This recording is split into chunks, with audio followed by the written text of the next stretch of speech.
Na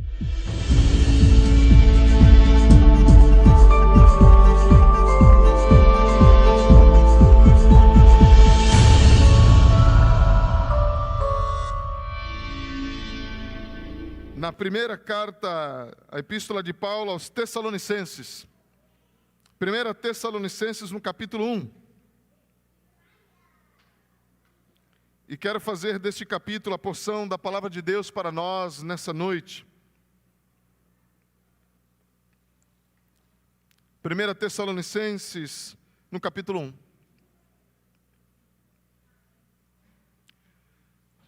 Comunidade cativante. Comunidade cativante. Esta tem sido a série que propusemos a meditar durante todo esse mês, pensando sim no aniversário da igreja e falando sobre alguns temas relevantes para nós enquanto comunidade, enquanto igreja, enquanto grupo. Nós queremos sim ser uma comunidade cativante. Nós queremos ser um ajuntamento, um grupo que cativa, que atrai as pessoas.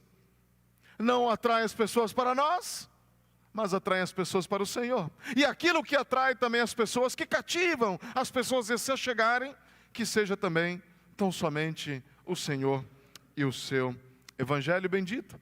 Comunidade cativante. Eu não sei se você ouviu, mas nesta semana houve uma notícia que mexeu com o mundo em poucos minutos. Por 10 minutos, mexeu com todo mundo, inclusive na Bolsa de Valores.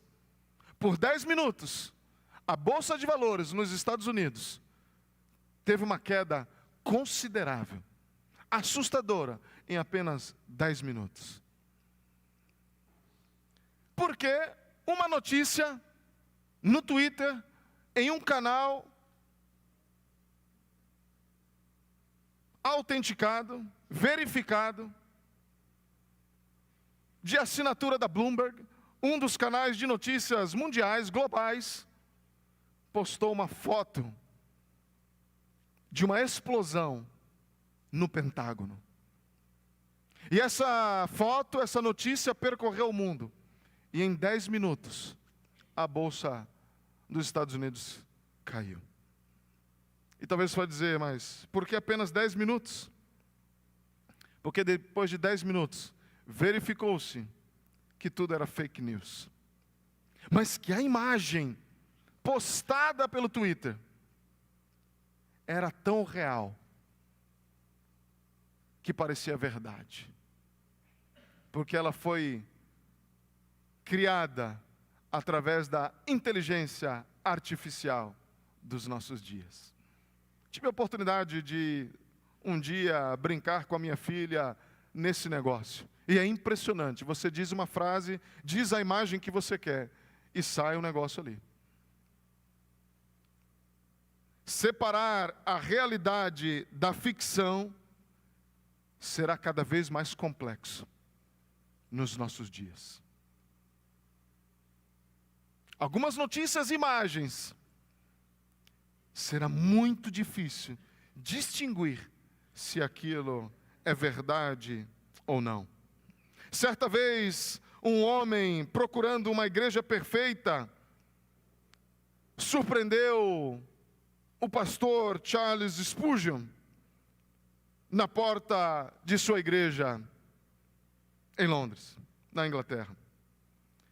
E ele procurando, perguntou àquele homem, o que você está procurando? Eu falei, estou procurando uma igreja perfeita porque eu estou cansado dessas igrejas cheia de imperfeições e falhas.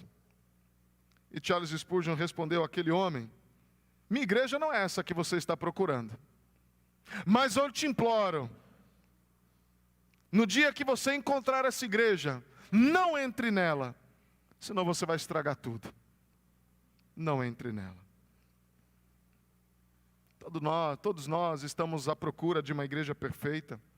Eu sei que se eu desse a oportunidade para cada um de nós aqui, colocarmos um defeito em nossa igreja, a fila seria grande. A fila seria grande.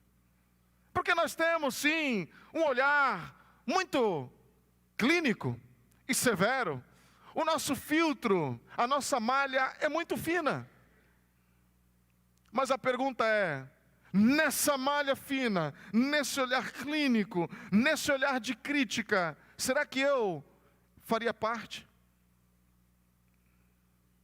E deixa eu te dizer, se você faz parte desse teu olhar clínico, a medida que você está medindo é você mesmo. E talvez você será o único que vai fazer parte desta igreja. Se nós fôssemos olhar então para o padrão das Escrituras, qual será este padrão para uma igreja perfeita, uma comunidade cativante? Eu quero ler esse trecho, mas eu quero de antemão dizer que não existe tal coisa como uma igreja perfeita. Lendo o Novo Testamento, vemos que as igrejas não são perfeitas. A igreja, por exemplo, de Corinto tinha uma série de problemas. A igreja de Éfeso era uma boa igreja, mas eles haviam deixado o primeiro amor, como a gente lê lá em Apocalipse. A igreja de Pérgamo não negou a sua fé em face à grande perseguição e ao martírio. Que igreja maravilhosa! Mas eles haviam permitido falsos mestres, falsos profetas entre eles. Enfim, nós teríamos até mesmo na leitura das Escrituras a dificuldade de encontrar um modelo de igreja perfeita. Por que então irei ler a igreja de Tessalônica, já que ela também não é perfeita? Até mesmo Paulo, na primeira carta e na segunda, e até mesmo em uma terceira que se perdeu, não traz marcas de perfeição, porque nós vamos ver o modelo daquilo que eles estavam buscando ser, ainda que com muita luta. 1 Tessalonicenses, no capítulo 1, diz assim: Paulo, Silvano e Timóteo, a igreja dos Tessalonicenses, em Deus Pai e nosso Senhor Jesus Cristo, a vocês graça e paz da parte de Deus e de nosso Senhor Jesus Cristo. Sempre damos graças a Deus por todos vocês, mencionando-os em nossas orações. Lembramos continuamente diante do nosso Deus e Pai o que vocês têm demonstrado, o trabalho que resulta da fé, o esforço motivado pelo amor e a perseverança proveniente da esperança em nosso Senhor Jesus Cristo. Sabemos, irmãos amados de Deus, que Ele os escolheu porque o nosso Evangelho não chegou a vocês somente em palavra, mas também em poder, no Espírito Santo e em plena convicção. Vocês sabem como procedemos entre vocês em seu favor. De fato, vocês se tornaram nossos imitadores e do Senhor, pois apesar de muito sofrimento, receberam a palavra com alegria, que vem do Espírito Santo. Assim, tornaram-se modelo para todos os crentes que estão na Macedônia e na Acaia, porque partindo de vocês propagou-se a mensagem do Senhor na Macedônia e na Acaia. Não somente isso, mas também por toda parte, tornou-se conhecida a fé que vocês têm em Deus. O resultado é que não temos necessidade de dizer mais nada sobre isso, pois eles mesmos relatam de que maneira vocês nos receberam e como se voltaram para Deus, deixando os ídolos a fim de servir ao Deus vivo e verdadeiro e esperar dos céus seu Filho, a quem ressuscitou dos mortos, Jesus, que nos livra da ira que há de vir. Comunidade cativante é uma comunidade também que conhece a sua vocação. Ao conversar essa semana e organizar a liturgia do culto, disse que gostaria que a primeira parte nós dedicássemos à bondade, à gratidão, ao reconhecimento do favor de Deus sobre esta igreja, sobre as nossas vidas. E gostaria que até mesmo o hino que cantamos, que disse em como agradecer a Jesus o que fez por mim. Bênção sem medidas, vem provar o seu amor sem fim. Mas há uma parte que diz, que cantamos essa noite: quero viver para ti, a tua vontade cumprir. Ou seja, nós olhamos para a igreja, para Deus com gratidão, olhamos para nós mesmos, para a história com gratidão, olhamos para trás para a nossa história com gratidão, mas nós queremos olhar para o nosso presente e para frente, sendo desafiados a cumprir a nossa vocação, o nosso chamado em Cristo Jesus. Comunidade cativante é uma comunidade que conhece, que reconhece a sua vocação. Há tantas notícias falsas do que deve ser uma igreja. Há tantas opiniões daquilo que deve ser uma igreja. Durante a pandemia, muito se falou sobre a importância, de fato, e a necessidade, talvez, de se ter uma igreja. Acostumamos-nos com o fato de ter a igreja online e poder desfrutar do conforto do nosso lar. Muito se falou sobre se era necessário realmente voltar. Muito se questionou sobre o papel da igreja. A pergunta é: aonde olhar? Aonde olhar? Aonde buscar sabedoria e entendimento para ter uma resposta a todas essas perguntas? Graças a Deus, como discípulos de Cristo, temos a sua palavra. Palavra imutável. Palavra que serviu não apenas para a igreja da cidade de Tessalônica, mas que serve também para nós, aqui em Foz do Iguaçu, para a igreja Batista em Itaipu. Quero que você, ao meditar comigo nessa noite, nesse texto, olhando para a igreja de Tessalônica, que você pense na igreja Batista Itaipu e em você mesmo. Porque quando digo igreja Batista Itaipu, estou falando de nós mesmos. Interessante como Paulo inicia esta carta. A igreja de Tessalônica, a vocês graça e paz. Ele diz: sempre damos graças a Deus por todos vocês, mencionando vocês em nossas orações. Sempre damos graças a Deus. Havia um motivo de gratidão no coração de Paulo, de Silas, aqui Silvano, também conhecido como Silas, e Timóteo. Havia um motivo de gratidão. Havia um motivo de gratidão. Sempre que lembravam-se daquela igreja, havia uma gratidão no coração. E eles lembravam e mencionavam nas orações. Mas o que é que chamava tanto a atenção desta igreja, a tal ponto de Paulo dizer que mencionava sempre com gratidão a esta igreja?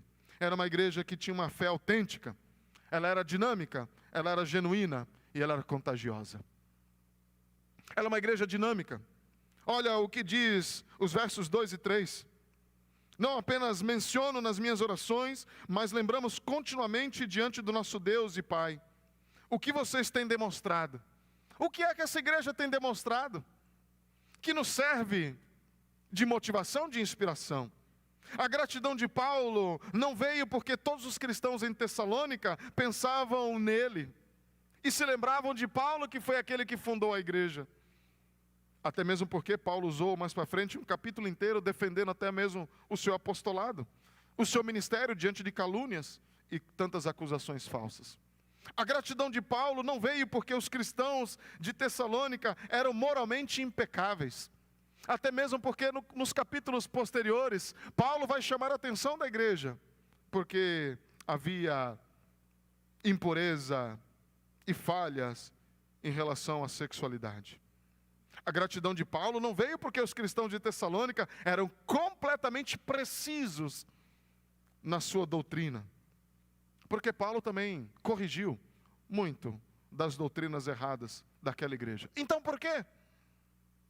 Apesar dos problemas, Paulo era tão grato a Deus por aquela igreja, porque havia uma obra inegável do Espírito Santo no meio daquele povo. E uma mudança maravilhosa estava acontecendo na vida deles.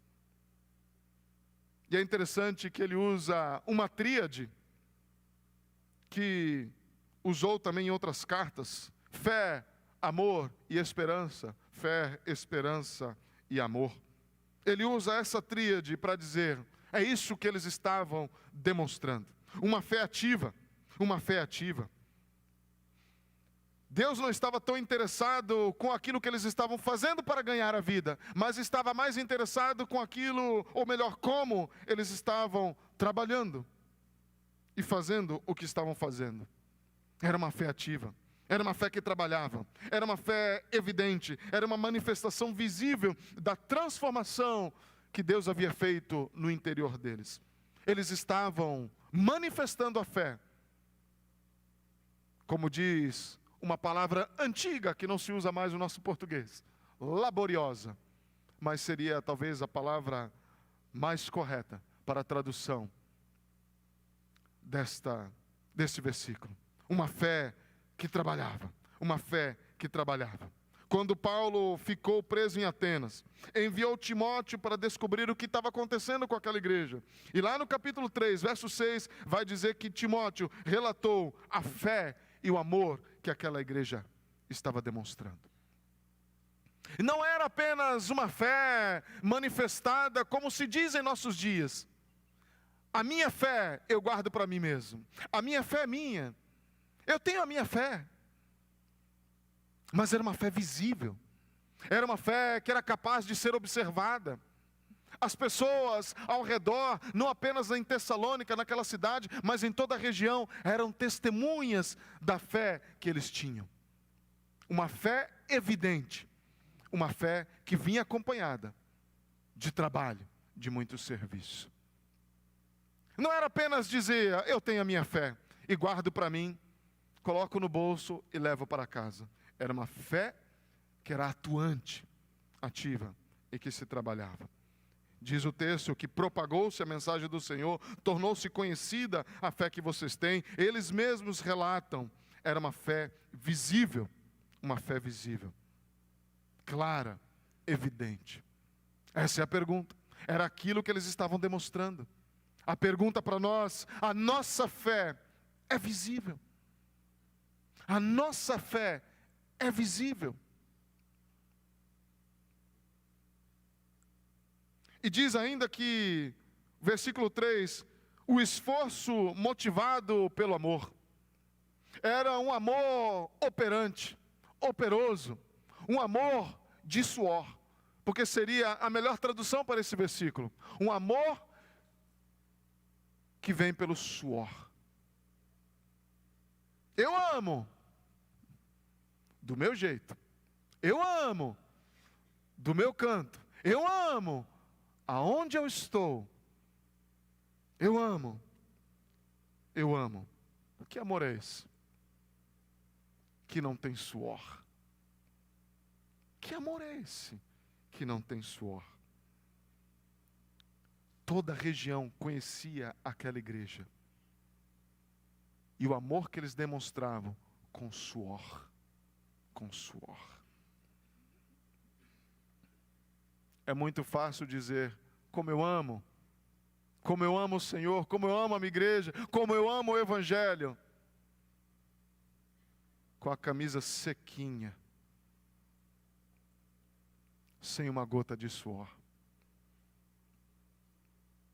Isso sem mencionar que o nosso modelo de amor é Jesus Cristo. Que quando suou no jardim, suou sangue. Esse é o nosso modelo. Esse é o nosso modelo. Era aquilo que se via naquela igreja. Tinham imperfeições, mas estavam demonstrando numa transformação de vida, uma fé ativa e um amor que trabalha.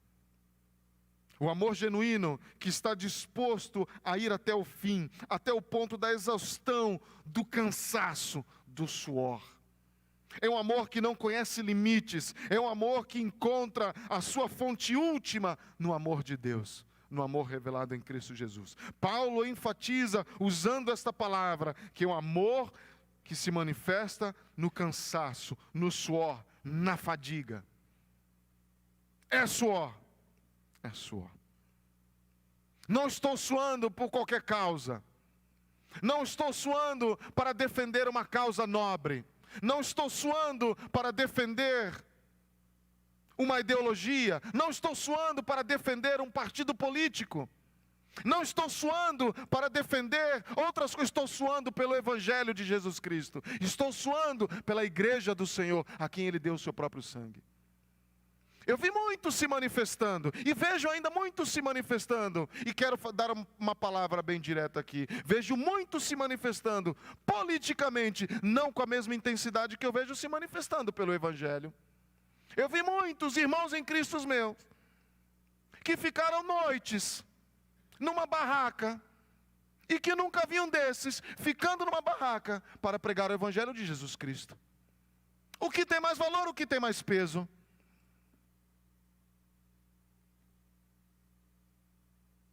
Muitos falam: pastor, o que você acha da marcha? Eu não tenho nada contra aqueles que organizam, mas eu acho que o povo de Deus não precisa de marcha. A gente precisa aprender a viver o Evangelho.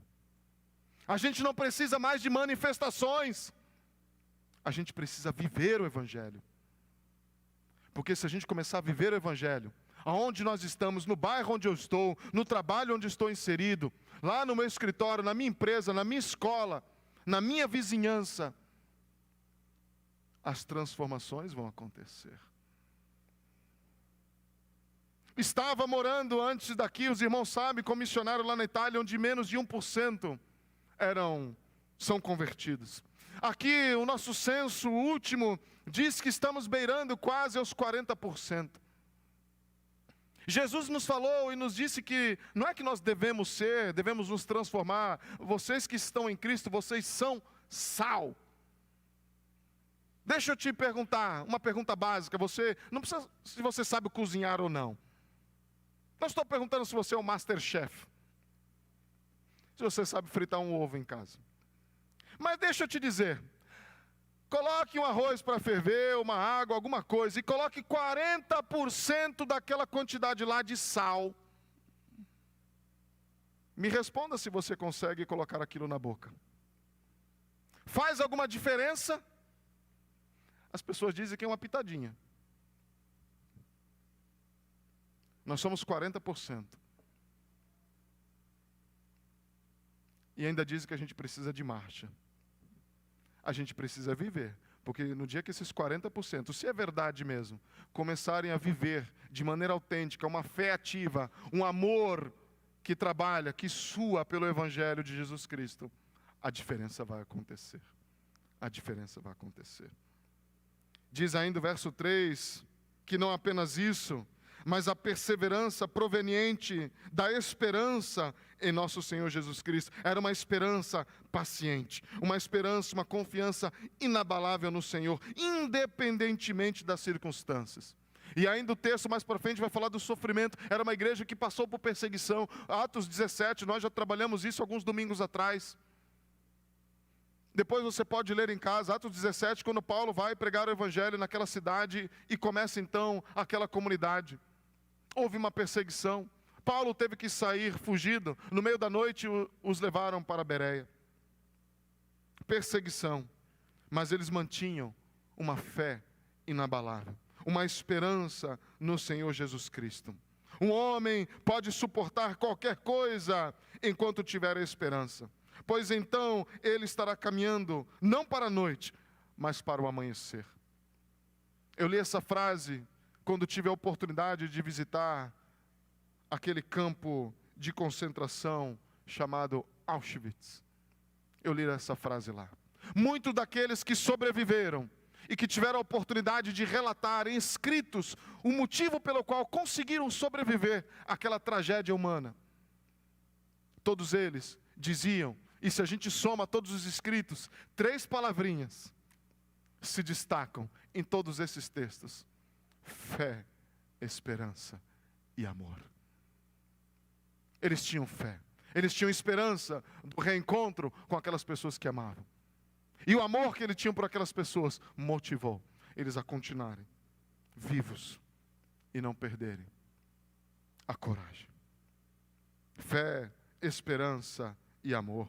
Fé, esperança e amor. De fato, os tempos eram difíceis para essa jovem igreja. O nosso inimigo sabia a ameaça que aquela igreja representava e estava fazendo todo o possível para impedir que ela desse certo. Mas aquela igreja foi à frente na força do Senhor. A plantação foi bem sucedida. E isso abriu portas para várias regiões várias igrejas naquela região. Deus sabe que cada vez que nós nos abrimos essas portas, acendemos essas luzes e nos reunimos aqui para adorar ao Senhor, é uma batalha espiritual. Porque há muita gente que não deseja. Principalmente aquele que sabe que é um perdedor, é um derrotado, mas quer destruir a igreja. E muitos caem nesse laço e apontam as mazelas da igreja, sem reconhecer as mazelas de si mesmo. Leon Morris, um teólogo, diz que quando esse texto fala de esperança, não está falando de uma resignação silenciosa e passiva, mas uma constância ativa diante das dificuldades. Era isso que o Evangelho produziu naquela igreja. A fé que produziu trabalho, um amor que produziu suor e uma esperança que produziu paciência e resiliência. Que grande modelo que nós temos pela frente. Uma igreja dinâmica, fé, esperança e amor. Mas era uma igreja também genuína. Versículo 4 vai dizer: sabemos, irmãos, amados de Deus, que Ele os escolheu. Era uma igreja que conhecia, que entendia o chamado de Deus para eles mesmos. Eles haviam sido chamados em Cristo para a salvação, para viverem a família do Senhor. Eles tinham sido chamados, eles tinham sido eleitos pelo Senhor, eleitos em Cristo, como Paulo diz aos Efésios. Era uma igreja que, apesar da eleição, do chamado, possuía uma fé ativa. Não era a fé ativa a causa da salvação, mas era a salvação que era a causa para a fé ativa, o amor laborioso e a esperança paciente. A eleição não é algo que conquistamos. A salvação, ela nunca será merecida, porque isso destruiria o amor de Deus e a cruz não faria mais sentido. Mas era interessante que aquela igreja, ela tinha evidências claras que qualquer pessoa que quisessem acusá-los. Esses são seguidores, discípulos de Jesus Cristo. Qual é a acusação? Seguidores de Jesus Cristo. Cadê as evidências? Existiam evidências claras de que eram discípulos verdadeiros do Senhor. A pergunta é: se alguém quisesse nos acusar, quem sabe por uma semana, e observasse as nossas vidas, será que encontrariam evidências suficientes para nos condenar como verdadeiros discípulos de Cristo? Será que encontrariam? Que Deus nos encontre assim. A causa e o efeito das mudanças na vida daquela igreja era o Evangelho. Olha o que diz o verso 5. Porque o nosso Evangelho não chegou a vocês somente em palavra. Ou seja, o Evangelho tinha chegado.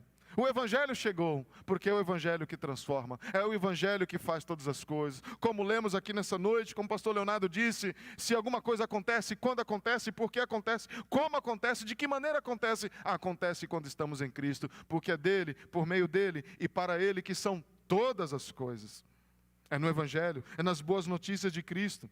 Mas não chegou de qualquer maneira, chegou na palavra. O Evangelho chegou em palavra, na palavra. Mas não somente em palavra, mas também no poder. Porque há poder no Evangelho. Há poder no Evangelho. A gente precisa aprender que há poder no Evangelho. O Evangelho, como diz Paulo aos Romanos, é o poder de Deus. O Evangelho é poder. As pessoas clamam, existem tantas manifestações de igrejas por aí que estão clamando pelo poder. O poder é o Evangelho. O Evangelho é o poder é o Evangelho. Transformar a vida de alguém. O Evangelho chegou com poder. E chegou no Espírito Santo. Na iluminação do Espírito Santo. Para a compreensão de todos aqueles que lá estavam. O Espírito Santo foi a ação vital para aqueles irmãos. Para a compreensão do Evangelho. E para a compreensão do poder do Evangelho. E isso causou o quê? Plena convicção. Chegou em plena convicção, tanto para Paulo e agora para eles. A tal ponto de que diz que vocês sabem como procedemos em vocês, em seu favor. De fato, vocês se tornaram nossos imitadores. É a palavra mimetes, mimetizar, uma cópia perfeita, uma ilusão, que nenhuma inteligência artificial é capaz de criar.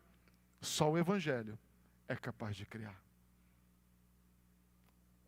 Do mesmo jeito que a fake news, tem fake news, tem fake believers, fake crentes por aí também, fake churches também por aí. E a gente precisa aprender estão se tornando imitadores, não apenas de Paulo, porque Paulo estava imitando a Cristo, não apenas de Silas e Timóteo, porque estavam imitando a Cristo, mas imitadores do Senhor. Imitadores do Senhor. Estavam procurando em suas vidas viverem conforme o Senhor Jesus, uma cópia perfeita. Imitando. Se a gente imita aquilo que é vivo e real, a gente vai se transformando cada vez em vivo e real. Se a gente imita aquilo que é falso e real, nós nos tornaremos cada vez mais falso e reais. Nosso mundo hoje está confuso. Jesus nos ensinou a termos discípulos e a sermos discípulos. Hoje o nosso mundo diz que nós devemos ter seguidores. E é isso que nós estamos buscando. O Evangelho nos ensina que nós devemos ter mestres. O primeiro deles é o Senhor. Mas nós estamos buscando, sabe o que hoje? Influencers. Esse mundo está bagunçado. E tem gente que está desejando ser influencer, mas não está desejando ser um mestre. Tem gente que está buscando seguidores, mas não está buscando discípulos. Esse mundo está bagunçado. Esse mundo está bagunçado. Eu não estou dizendo contra a rede social, porque também possuo. Eu estou dizendo da mentalidade que vem por trás e que a gente não percebe. Uma inteligência artificial. Uma igreja que conhece, se queremos ser uma comunidade cativante, uma igreja que conhece a sua vocação em Cristo Jesus. Imitadores do Senhor, pois apesar de muito sofrimento, apesar de perseguição, receberam a palavra com alegria que vem do Espírito Santo. Fala, Senhor, confronta, Senhor, mas obrigado, Senhor, porque o Senhor está comigo. O Senhor é o meu sustento, e isso é o que me importa, essa é a minha alegria. Assim, olha o que diz, não apenas tornaram-se imitadores, mas agora diz que eles se tornaram modelo para todos os crentes que estão na região da Macedônia e da Acaia. Eles se tornaram modelos. Aquela igreja que a gente olha e diz, uau, eles têm imperfeições, mas é uma igreja que está caminhando na direção certa. Vamos olhar para esta igreja. Vamos olhar para eles se tornaram modelos, eles se tornaram inspiração. É isso que nós devemos desejar para nós. Nos tornarmos modelo, inspiração para outros. Para outros. Aqui na cidade de Foz do Iguaçu, aqui na região onde nós estamos, no estado do Paraná e assim por diante, não para a nossa glória, como nós cantamos, mas para servir de inspiração e apontar para Ele, apontar para Cristo. Eles estavam fazendo isso, porque partindo de vocês, propagou-se o quê? Propagou-se o quê? A beleza daquela igreja, a beleza de seus membros, a piedade de cada um deles? Não, propagou-se a mensagem do Senhor. Foi a mensagem do Senhor que ficou conhecida, não foi o rótulo de igreja autêntica, igreja perfeita, igreja maravilhosa, mas eles se tornaram modelos a tal ponto que propagou-se a mensagem do Senhor, a mensagem do Evangelho. Foi a mensagem que ficou nítida e clara para todos naquela região, na Macedônia e na Acaia. E não somente isso, mas também por toda parte tornou-se conhecida a fé que vocês têm em Deus. Ah, que maravilha!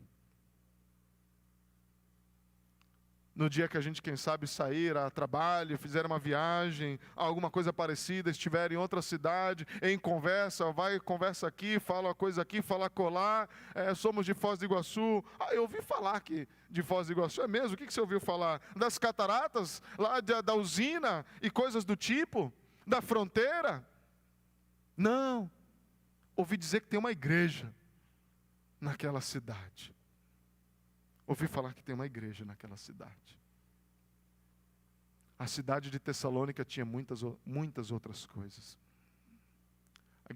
A cidade de Tessalônica tinha filósofos. A cidade de Tessalônica era conhecida por sua área cultural. Mas o que ficou conhecido naquela região foi a mensagem do Senhor, que aquela igreja estava propagando. A fé que vocês têm em Deus. O resultado é que não temos necessidade de dizer mais nada a respeito disso. Não tem mais nada. E é interessante que parece um contraste com os versos que diz lá embaixo que eles deixaram os ídolos. Eles estavam sendo imitadores e modelo. Ou seja, eles estavam encarnando, eles estavam vivendo, eles estavam buscando um modelo ao qual seguir. E ao mesmo tempo, eles estavam deixando outras coisas que eles estavam seguindo, que os serviam de modelo, os ídolos. Um ídolo tem essa posição tão controladora no nosso coração que a gente pode gastar a maior parte do nosso tempo, da nossa paixão e da nossa energia. Os nossos recursos emocionais e financeiros sem pensar duas vezes. O que é isso?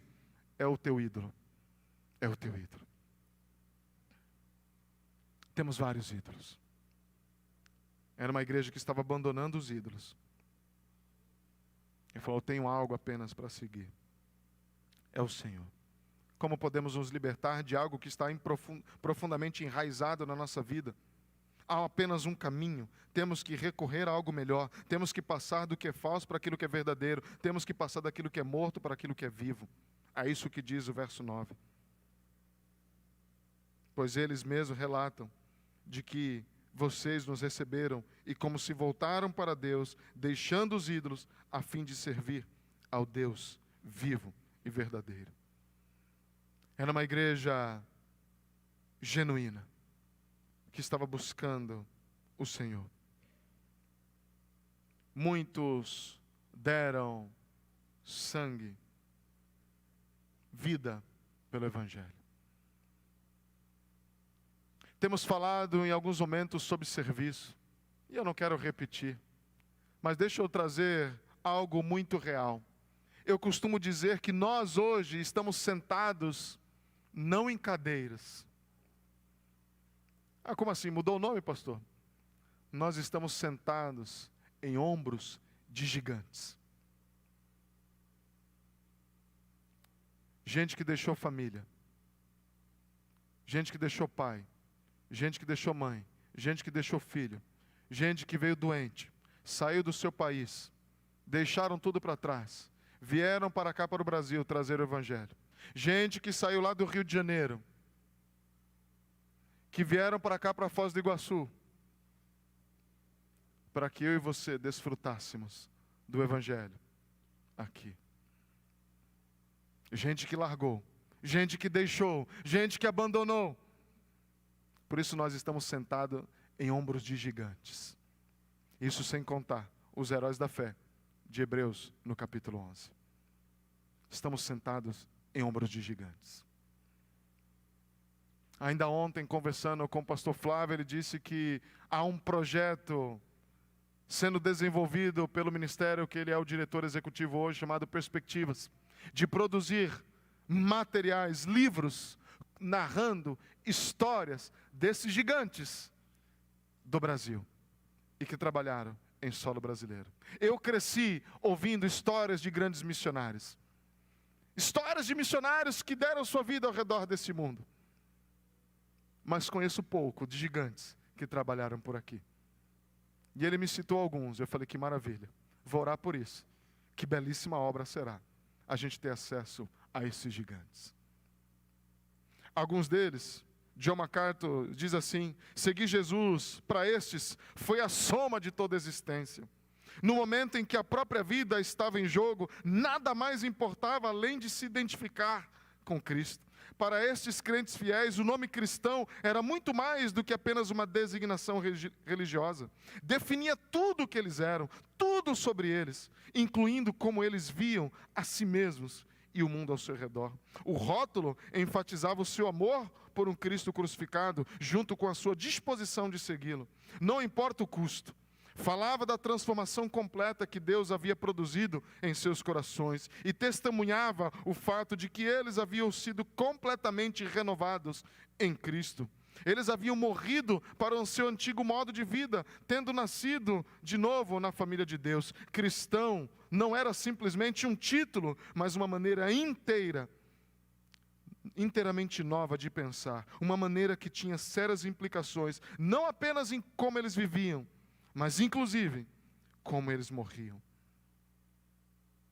Isso me faz lembrar Paulo quando escreve aos Gálatas, Gálatas 2:20, fui crucificado com Cristo. Assim, a vida que agora vivo pela fé no Filho de Deus que me amou e se entregou por mim. A obra transformadora de Cristo reorientou de maneira decisiva e completamente a vida daqueles irmãos que estavam sendo transformados. Se tornaram uma comunidade cativante porque estavam crescendo na fé. Se tornaram uma comunidade cativante porque estavam doando com alegria. Se tornaram uma comunidade cativante porque eles entendiam a diversidade que havia, mas não perderam a unidade. Se tornaram uma comunidade cativante porque eles estavam servindo. Se tornaram uma comunidade cativante porque eles estavam reconhecendo a sua vocação. Era uma comunidade, uma igreja contagiante. Olha os versos 8 e 9. Porque partindo de vocês propagou-se a mensagem do Senhor na Macedônia e na Caia. Não somente isso, mas também por toda parte. Tornou-se conhecida a fé que vocês têm em Deus. O resultado é que não temos necessidade de falar isso, porque eles mesmos é que falam. Eles é que testemunham sobre vocês. Como vocês nos receberam e como se voltaram para Deus, deixando os ídolos a fim de servir ao Deus vivo e verdadeiro. E por fim, verso 10, esperar do céu o seu Filho, a quem ressuscitou dos mortos, Jesus, que nos livra da ira que há de vir. Tornou-se conhecida, as pessoas começaram a conhecer, era trending topics, não se falava em outra coisa, a não ser daquela igreja. Era uma igreja que era contagiante. A proclamação, eles estavam contagiando através da proclamação, do conteúdo que eles tinham, da fé que eles tinham no Senhor. Eles eram contagiantes na paixão que eles tinham pelo Senhor e pelo Evangelho. Eles eram contagiantes, eles falavam com amor, eles falavam com alegria, eles falavam com paixão, eles falavam de todo o coração daquilo que estavam vivendo, daquilo que Deus estava fazendo na vida deles. Meu irmão, minha irmã, a gente precisa aprender a falar com paixão do Evangelho. O Evangelho transformou a tua vida, ela não é pouco. O Evangelho tem transformado a tua vida, não é pouco. Eu me lembro da primeira vez que eu ganhei uma bicicleta, uma bicicross, e tinha um terreno baldio em frente à minha casa. Eu passei a tarde inteira andando e brincando naquele terreno baldio com meu irmão e outros amigos. E eu não vi a hora de chegar o outro dia, de eu poder ir para a escola e contar para todos os meus amigos que eu tinha uma bicicross, que tinha umas fitinhas nas laterais. Não sei daqueles da minha idade, vão lembrar dessa bicicross. Não era da Monarch, não era da Caloi. Cara, tinha umas fitinhas. A manopla, ela parecia um negócio do Batman, encaixava a minha mão, era azul, vibrante. E eu falava para todo mundo: mas como é que é essa bicicleta, Luiz? E eu descrevi a bicicleta. Ela é linda, o raio brilha, o aro é fenomenal.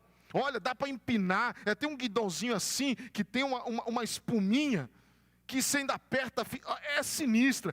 Quando eu ponho a mão na manopla, encaixa a minha mão. Tem umas fitinhas assim, que quando eu pedalo na velocidade, eu dizia assim, na maior vula, não sei quem pegou esse tempo, mas eu dizia na maior vula. Vula quer dizer velocidade. Para os mais novos, os adolescentes estão me olhando assim, o que é vula, né? Então, na maior vula, aquelas fitinhas balançavam. E meus amigos ficaram: caraca, Luiz, que bicicleta animal! Posso ir na tua casa hoje porque eu quero ver essa bicicleta? Eu falei: lógico, era tudo que eu queria, né? E quando eles olharam a bicicleta: Luiz, é exatamente do jeito que você falou, ela é linda. Eu sei que talvez essa experiência foi minha, mas foi a sua também.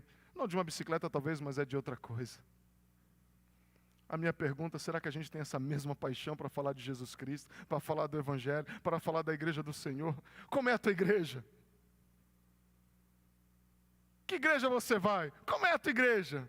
Talvez na boca de muitos só vai sair as mazelas, só vai sair os defeitos, só vai sair aquilo que ainda não está funcionando. A gente devia ter paixão. A minha igreja, a gente fala de Jesus Cristo. Na minha igreja a gente canta o Evangelho. Na minha igreja a gente se reúne para abrir a palavra e estudar. De manhã a gente tem a IBD, os adultos se reúnem, as crianças estão divididas por faixas etárias. É muito legal. O meu filho e minha filha estão lá aprendendo do Senhor. Eles cantam, eles brincam. Vai ter uma programação para as crianças, vai ser muito legal. Os adolescentes se reúnem todo sábado, às 6 horas eles estão lá reunidos. Tem uns 20 e pouco, é uma delícia. Os jovens, inclusive ontem, eles foram no Projeto Arca, trabalhar com as mulheres que lá estão. É fenomenal, os nossos jovens. As mulheres se reúnem quinzenalmente. Que tempo abençoado das mulheres, é tão gostoso. Os homens, um número menor, mas eles também se reúnem. A gente tem tanta coisa boa. A gente tem tanta coisa boa que Deus está fazendo, mas a gente ainda insiste em falar daquilo que ainda não está certo. Deixa eu te falar, meu irmão, se você quiser falar do que está errado, você vai ter motivos para a vida inteira. Porque nós ainda teremos, porque ainda estamos nesse mundo e somos pecadores. Há 2000 anos, quando se abre aquela porta ali, sabe o que você encontra? Os pecadores, porque eles estão reunidos aqui. Mas graças a Deus que muitos deles foram redimidos, foram justificados.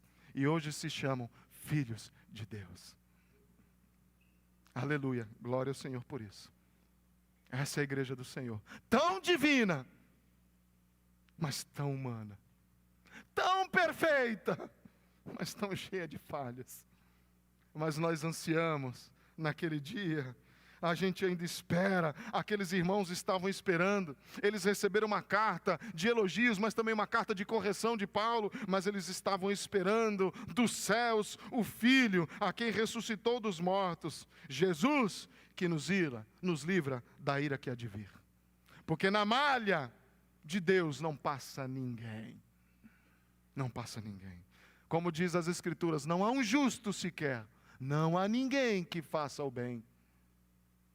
Mas graças a Deus, Paulo ainda diz, miserável homem que sou, o mal que eu não quero fazer, é esse que eu faço, o bem que eu quero fazer, esse eu não consigo, miserável homem que sou, quem livrará o corpo dessa morte? Mas graças a Deus por Jesus Cristo, graças a Deus por Jesus Cristo. Essa deve ser a nossa fala. Devemos aprender a amar a igreja do Senhor, porque mesmo Cristo, sabendo das imperfeições da sua igreja, sabia até mesmo dos discípulos que estavam ali aos pés da cruz, Ele deu a sua própria vida. Ele deu a sua própria vida. Essa é a igreja do Senhor, essa é a igreja de Cristo, essa é uma igreja cativante, uma comunidade cativante. É uma igreja que contagia pela paixão, pelo amor que tem pelo Senhor. Que Deus nos ajude a sermos encontrados naquele rol de comunidades cativantes. Numa igreja dinâmica, genuína, uma igreja que contagia pelo Evangelho. Pelo Evangelho. Para terminar, irmãos, os irmãos sabem que eu gosto de contar história de vez em quando. Ilustrar um pouco. Essa é uma das minhas preferidas.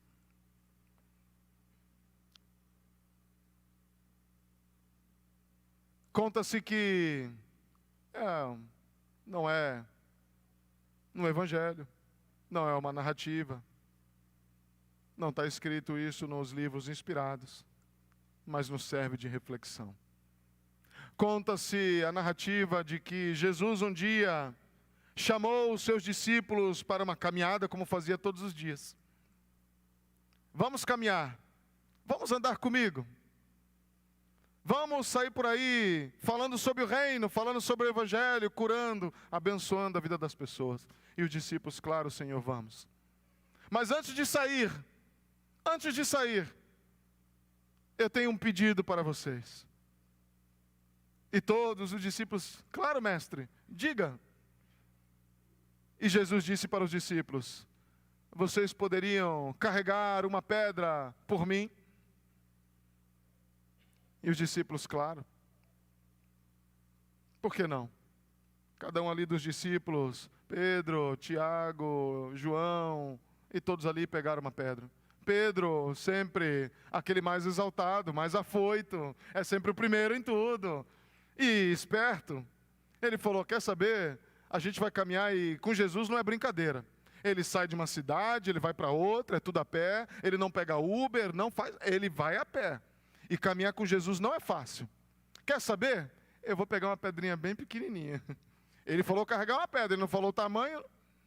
Eu vou carregar uma bem pequenininha. Ele pegou uma pedra pequenininha, colocou no bolso e saiu. E continuou a caminhada, e continuou a caminhada. Certo momento, Jesus andando, falando sobre o reino, a mensagem do Evangelho, até o momento que começa aquele barulhinho incomodar, né? Era fome, era hora do almoço. Jesus falou, venham comigo, vamos ali perto, mais para cá, na sombra. Vamos nos assentar aqui e vamos ter a nossa refeição. Os discípulos olharam, falaram, mas que refeição? Será que Jesus vai fazer de novo o milagre da multiplicação? Não pegamos nada. Ele falou para carregar uma pedra. Ele não falou que a gente ia comer fora hoje. E Jesus disse para os discípulos, lembra daquela pedra que eu pedi para vocês carregarem? Deem aqui para mim, coloquem aqui na frente. Os discípulos colocaram. Todos os discípulos colocaram as pedras que tinham pego. Umas mais maiores, outras médias. E a de Pedro era aquela pequenininha. E Jesus abaixou a cabeça, levantou as mãos para os céus e orou. E quando eles abriram os olhos, aquilo tinha se transformado na refeição de cada um deles. Cada um deles que tinha uma pedra maior, a refeição foi maior, né? Aquela que era uma pedra média, era um tamanho médio, a de Pedro era aquela pequenininha. Ele chupou uma balinha. E ele falou, caramba, dei mancada, caramba. Ele não falou nada, o mestre não falou nada para mim. Se ele tivesse falado que isso era a minha refeição, eu tinha pego logo naquela pesada. Ia me cansar, mas eu ia ter uma excelente refeição. Aí Jesus termina a refeição, Pedro já tinha terminado há muito tempo. Termina a refeição e falou, vamos continuar caminhando. Continuar o nosso ministério, falando do reino, do evangelho, abençoando a vida das pessoas. Mas eu quero fazer um pedido para vocês. Aí foi sim, claro, mestre, diga-nos. Vocês poderiam carregar uma pedra por mim? Agora Pedro pensou na hora, falou, hoje o almoço foi miserável, mas a janta eu me consagro. A janta eu me consagro. Ele carregou um pedregulho. Ele pegou aquela pedra, colocou no ombro, e Jesus caminhando, o sol escaldante, e saindo de uma cidade para outra, e nada de Jesus falou, vamos comer, e Jesus continuava caminhando. Fala, ainda não, mestre, ainda não, vamos continuar. Há muitas outras ovelhas que tenham falado do evangelho, e aquilo começa a sangrar, mas Pedro falou, vai valer a pena, porque hoje o meu jantar vai ser glorioso, vai ser top, vai ser 5 estrelas. Daqui a pouco Jesus para à beira do rio, vamos sentar por aqui. Eu falei, de Pedro colocou aquela pedra, assim, agora que eu se consagro. Jesus pega aquela pedra, olha para aquelas pedras e diz para os discípulos, joguem no rio. Pedro, como? Joguem no rio. Mas, joguem no rio. E todos os discípulos, alguns brincando, né? E Pedro vai lá com aquele pedregulho, buf! E Jesus diz, vamos continuar a caminhada. E Pedro assim, não entendi. E Jesus olha para Pedro e diz, algum problema, Pedro? Sim! Foi, Pedro, o que eu te pedi? O que eu pedi para vocês? Para que carregassem uma pedra. Não foi isso que eu pedi. Eu disse, vocês poderiam carregar uma pedra por mim? Sabe qual é o teu problema, Pedro? Que no momento que você foi carregar, você estava pensando em você mesmo. Você não estava pensando em mim. Esse é o teu problema. Essa é a tua frustração. Esse é o teu desânimo. Sabe por que a gente às vezes olha para a igreja e desanima?